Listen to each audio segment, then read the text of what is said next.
You have a fifth line day. Gate 46, the gate of the love of the body, the temple, the determination of the self, pushing upward. The fifth line is called pacing. This line of the universalization of being in the right place at the right time. It parallels the 15-5 in some ways. Both the 15-5 and the 29-46, they both control rhythms. They have similarities to each other in the same way that the right rhythm and pattern always brings success, and the wrong rhythm and pattern always brings failure. These are two aspects of the same global collective process. These two channels are mirrors of each other. They both move from the sacral to the G. One is logic, one is abstract. The exaltation says maintenance of proper rhythm that is instinctive practicality, in its instinctive practicality, avoids radical divergence from successful patterns. The determination to stay with the rhythm which brings success. When you're dealing with the 46-5, you are dealing with the consequences of what happens to projection on this abstract gate. And what happens is clearly displayed in its language. We have the maintenance of proper rhythm. Well, rhythm is not a word that belongs here. Rhythm is a word that belongs in the 15th gate. It talks about instinctive practicality. Instinct doesn't belong here. Practicality, yes, it's a fifth line, but instinct belongs to tribal circuitry. And this is the collective. And it talks about successful patterns. Well, patterns take us back to the logic circuit again. The abstract process is intended to be existential. It is not intended to stay with things.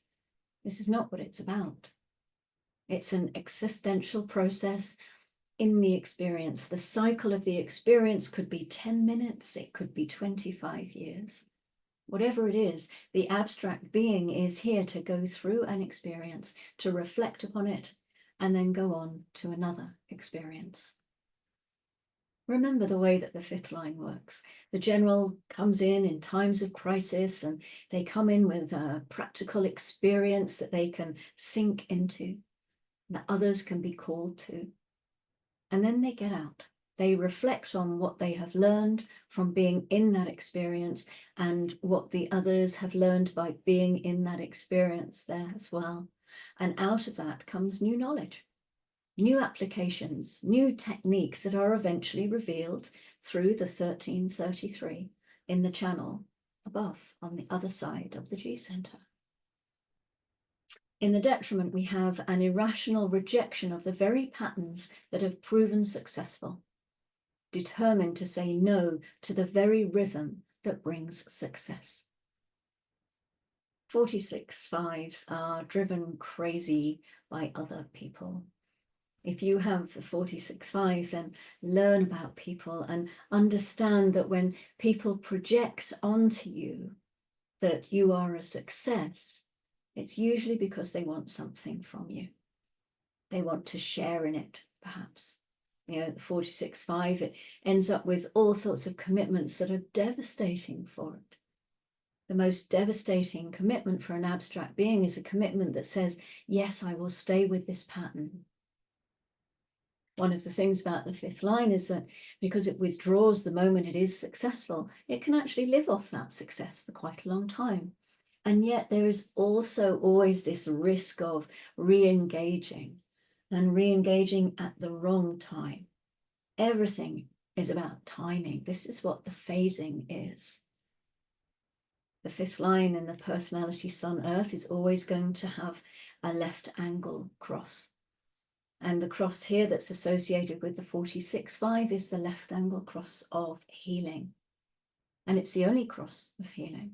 So it's very important to understand that pacing is what heals us. You know, the right timing heals us. And the right timing just means being yourself. When you are yourself, you are on time. It's one of the things to recognize and to be aware of. You're not distorting your timing. You're not interfering with it. You're not trying to assume the timing of a creature that's not you. So the moment that you are yourself, this is as healthy as you can be. Timing brings health. Ra said that of all the 64 hexagrams, this is probably the weakest of all the fifth lines. You know, fifth lines, normally they're the exalted lines. In the ancient Chinese I Ching, all fifth lines were exalted. And remember, they're always being projected on. You know, society projects onto them what they want the hexagram to express. They don't care about the actual nature of the hexagram. They want the projection. And here, society wants to see that there is a correct timing and that everything has its correct process for success. Everybody projects onto the 46.5 that they will be the ones who can be successful. At the other end of the channel, you know, we have the 29.5, and this is about failure. And the 29.5 in the detriment is about guaranteed failure. If you're an abstract person and you're working as a salesperson, if you see a different client all the time, that's really healthy for you. You go through the process, you go through the experience, it's existential, and you get to reflect on it later. Yeah, well, that person was nasty. He or she was a bad customer, or this product sells, that one doesn't. In other words, you're getting the whole picture from that. But the moment that you deal with servicing just one customer and you see that customer day after day, it will begin to fall apart, because that's not the abstract way. Now, you can have that experience for a while to see what it's like to service the same person again and again, but you're not going to stay with that. That's not your path. And yet here in the fifth line, it is projected on these people that there should be some stability in the experience. You know, people come along, project onto that 46.5, they're going to be a success in whatever they're doing. And then that fifth line gets stuck in that. They get conditioned by the outside to get stuck in a certain experience, and what brought them some success earlier ends up failing. And of course, failure for the fifth line is going to include loss of reputation and, you know, all of that stuff that goes along with that. So this line of pacing is grounded in the 25.5, which is the line of recuperation.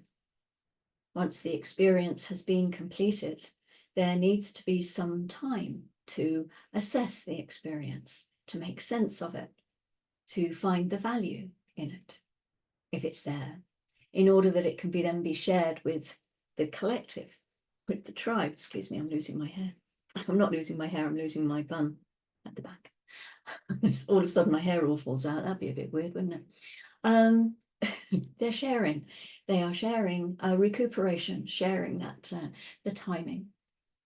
And recuperation sounds like a really good place for that sort of process. You know, there is some space within the cycle to take stock. And if the experience isn't reflected on, we know if that time isn't given, then the value of the experience will be lost. So we have Venus today on the move, going into the Splenic Gate 28 at 1900. Preponderance of the great, the gate of the game player, the transitoriness of power and influence. This is the potential to know what is and is not worth fighting for. Yeah, we may not ever really question what our values are.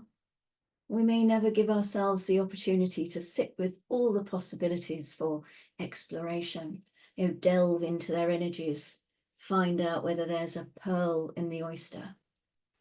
Do you value the ability to know what to fight for? Are you even aware that you might have this ability? Perhaps not consistently, but it's there for all of us to experience through the transits. We can be aware that losing ourselves in unnecessary struggles can lead to exhaustion. Do you have someone with this gate who is in your aura often? Because you might find yourself being pulled into unnecessary struggles. If this isn't a consistent activation for you, it's something to be aware of. The moon has been in gate 12 since 2:36. This individual throat gate of caution, with its ability to be very articulate in expressing unique perceptions when it's in the mood. And it moves into gate 15 at 12:40, the gate of modesty, the gate of extremes in the G center. This is the gate that's the mirror image to our sun in 46. This is the love of humanity, the quality of behavior which expresses the proper balance between extremes, with its highly magnetic aura and its innate sense of individual rhythm that enables the acceptance of other people's rhythms and their timing, even if they're extreme. Are you aware of a little extra focus on the extremes of life? Or maybe a little extra love of humanity? Or not? Really not. No.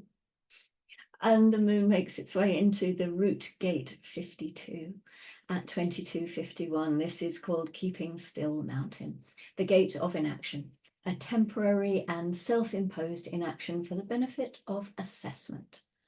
This might bring you an ability to still the physical body and the senses, using that power to concentrate on what is worthwhile to dedicate your energy towards. There could be some intense restlessness and frustration here if there is either a scattering of energy or actually nothing to bring your energy to focus or concentrate on. And then finally, tomorrow morning, the moon moves into gate 39 at 9:10, the gate of provocation, of obstruction. Still in the root center, we've got all these root center gates for the moon at the moment, and this is where we find the value of obstruction in provoking analysis and assessment and reevaluation. People with this gate are provocative by nature and can easily and unintentionally trigger irritation in others just through the energetic imprint of their aura. So you could put some attention on this today if you'd like, perhaps. Are you more provoked than usual? Or do you find yourself provoking others and you're not sure why? Do you have gate 55 and suddenly find yourself with emotional definition when that's not usually a part of your experience? Lots of things to play with. Thank you very much for joining me, and I will see you for the top of the hexagram tomorrow as we move into line 6. So until then, as always, one day I'll learn to do this just by touch type instead of having to always look down at the end. So, yes, until tomorrow then, take care and yeah, enjoy these energies. I will see you. Go gently.